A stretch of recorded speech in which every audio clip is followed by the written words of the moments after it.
আমি জাহাঙ্গীর আলম, আপনারা দেখছেন জাহাঙ্গীর টেকনিক্যাল। আজ আমরা জানবো স্টেবিলাইজার সম্পর্কে।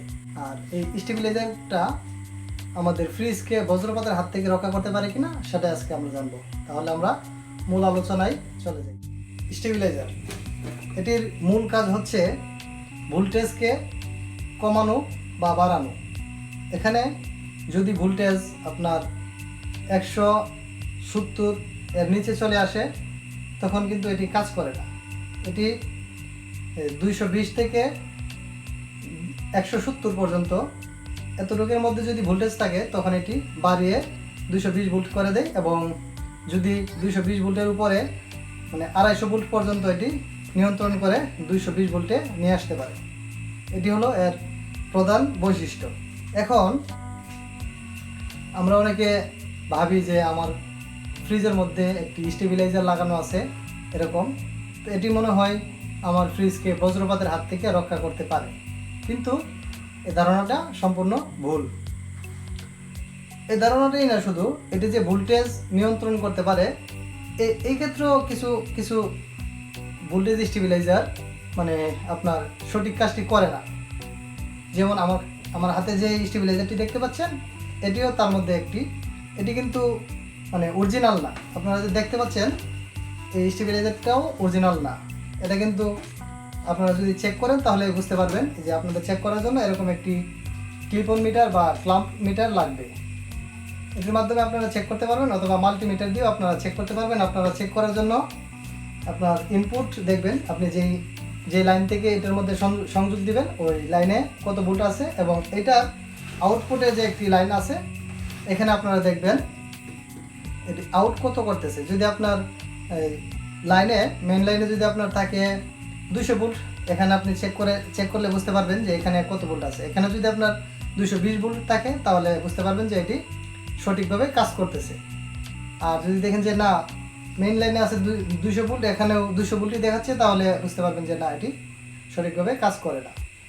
তো সেক্ষেত্রে আপনারা এগুলা কেনার সময় আপনারা যাচাই বাছাই করে তারপরে কিনবেন। প্রয়োজনে যারা এই বিষয়ে অভিজ্ঞ, যারা এই বিষয়ে ভালো বোঝে তাদেরকে সাথে নিয়ে আপনারা কিনবেন এগুলা, নাহলে আপনারা প্রতারণা শিকার হতে পারেন, প্রতারণার।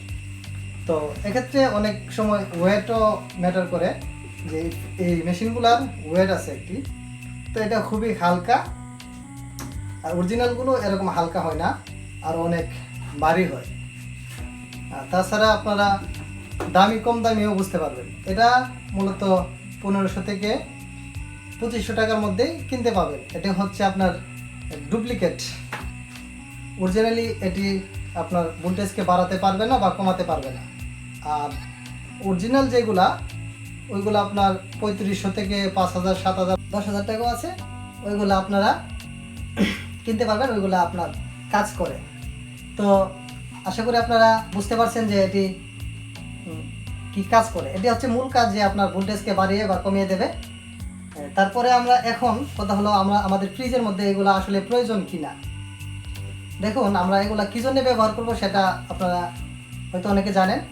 আমরা ব্যবহারই করি মনে করেন ভোল্টেজ কমানো বা বাড়ানোর জন্য। আমাদের বিশেষ করে গ্রাম অঞ্চলে আগে ভোল্টেজ অনেক কম থাকতো, আগে ভোল্টেজ অনেক কম ছিল, কিন্তু এখন বর্তমানে গ্রাম অঞ্চলে ভোল্টেজ মোটামুটি ভালো আছে। আমাদের এগুলার প্রয়োজন হয় না।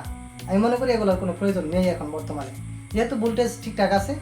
এটির আরেকটি কাজ আছে, আরেকটি গুণ আছে, সেটি হচ্ছে আপনার যখন আপনার বিদ্যুৎ আসে, কারেন্ট চলে যায়, আবার যখন আসে এটি আপনার এই 4 মিনিট বা 5 মিনিট বিরতি দিয়ে তারপরে আপনার ফ্রিজের মধ্যে সংযোগ দেয়।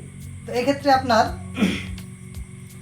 বিদ্যুৎটা স্থির হওয়ার পরে আপনার বিদ্যুৎ সংযোগ পায় ফ্রিজ। সেক্ষেত্রে মোটামুটি একটু সেফটির কাজ করে এটা। তো এক্ষেত্রে আপনারা এটা নিতে পারেন, যেহেতু অনেক জায়গার মধ্যে আপনার ঘন ঘন বিদ্যুৎ যাওয়া আসা করে, সেক্ষেত্রে এটি নিতে পারেন আপনারা। তো এই কাজটা আপনার মূলত করে। এখন আপনার কি হবে যদি আপনার নির্ধারিত ভোল্ট, যেমন এটার মধ্যে আপনার 250 ভোল্ট এর উপরে গেলে কিন্তু এটা আর কাজ করবে না। যদি ভালোটা হয় আর কি, 1 নম্বরটা, এটার কথা বলতেছি না, এটার কথা বাদ দেন। এটা মনে করেন এটা অরিজিনাল, তাহলে যদি এটা কি কাজ করবে, 250 ভোল্ট এর উপরে গেলে এটা কাজ করবে না, অরিজিনালটাই কাজ করবে না। তো কি হবে, এটা 250 ভোল্টের উপরে গেলে এখানে একটি ফিউজ আছে, ফিউজটা আপনার প্রায় সময় পুড়ে যাবে। এই যে আপনারা দেখতে পাচ্ছেন একটা ছোট ফিউজ আছে, এটি পুড়ে যাবে। পুড়ে গেলে আপনারা এটা চেঞ্জ করতে পারবেন। বাজারে আপনারা দোকানে পাবেন, ইলেকট্রিক্যালের দোকানে 10 টাকা মতো নিবে। আপনারা নিজেই পাল্টে নিতে পারবেন। এই যে এখান থেকে এটা খোলা যায়, তারপরে আবার লাগাইয়া নিতে পারবেন নিজেরাই, এখানে কোনো সমস্যা নেই। এখন আমরা এটা মনে করেন গ্রাম অঞ্চলে আগে যেহেতু বিদ্যুতের সমস্যা ছিল সেহেতু ব্যবহার করতাম, এখন আমাদের এগুলার আর প্রয়োজন নাই। আর যারা মনে করেন যে না আমার টাকা আছে, আমার একটু সেফটি দরকার, তাহলে তা আপনারা নিতে পারেন, কোনো আপত্তি নেই। তবে নেওয়ার ক্ষেত্রে অবশ্যই আপনারা চেষ্টা করবেন ভালো মানের, ভালো কোম্পানির অরিজিনালটা নেওয়ার জন্য। তো সেক্ষেত্রে আপনারা অনেকে প্রশ্ন করতে পারেন, কমেন্টে বলতে পারেন যে ভাই ভালো একটা কোম্পানির আপনার আমি নাম বলি নাই কেন। আমি এখানে ভাই কোনো কোম্পানির মানে ক্যাম্পাস করতে আসি নাই, আপনারা জানেন। তো সেক্ষেত্রে আমি কোনো কোম্পানির নাম বলবো না। যে কোম্পানি নেন আপনারা ভালো মানেরটা দেখা যাচাই করে বুঝে তারপরে নেবেন। ভালো মানের যদি নেন তাহলে আপনারা ভোল্টেজের যেই যদি সমস্যা থাকে আপনারা তখন আপনারা এটা সমাধান পাবেন। আর যদি আপনারা মনে করেন যে 1500, 2000, 2500 এরকম দামের নেন তাহলে আপনারা মানে প্রতারিত হবেন। আপনার যে কাজের কাজ কিছুই হবে না, এটা নিজেও আপনার বিদ্যুৎ খরচ করবে। তো সেক্ষেত্রে আপনার লসই হবে, লাভ হবে না। তো আশা করি এটা আপনারা বুঝতে পারছেন। অরিজিনাল কি না সেটি বোঝার আরও একটি মাধ্যম আছে, সেটি আপনারা পারবেন না, সাধারণ মানুষ পারবেন না, যারা টেকনিশিয়ান আছে তারা বুঝতে পারে। যেমন এটি খুললে আপনারা দেখতে পারবেন যে এখানে দেখাচ্ছি আপনাদের খুলে,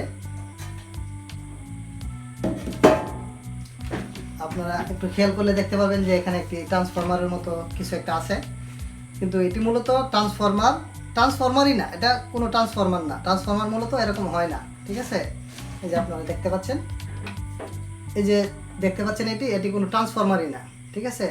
এটি মূলত একটি লোহার দিয়ে আপনার ইউজ করছে। যে আমি যদি এখানে খুলি এইটা তাহলে ভালোভাবে বোঝাতে পারতাম, কিন্তু ভিডিও বড় হয়ে যাচ্ছে সেজন্য আমি এটি করতেছি না।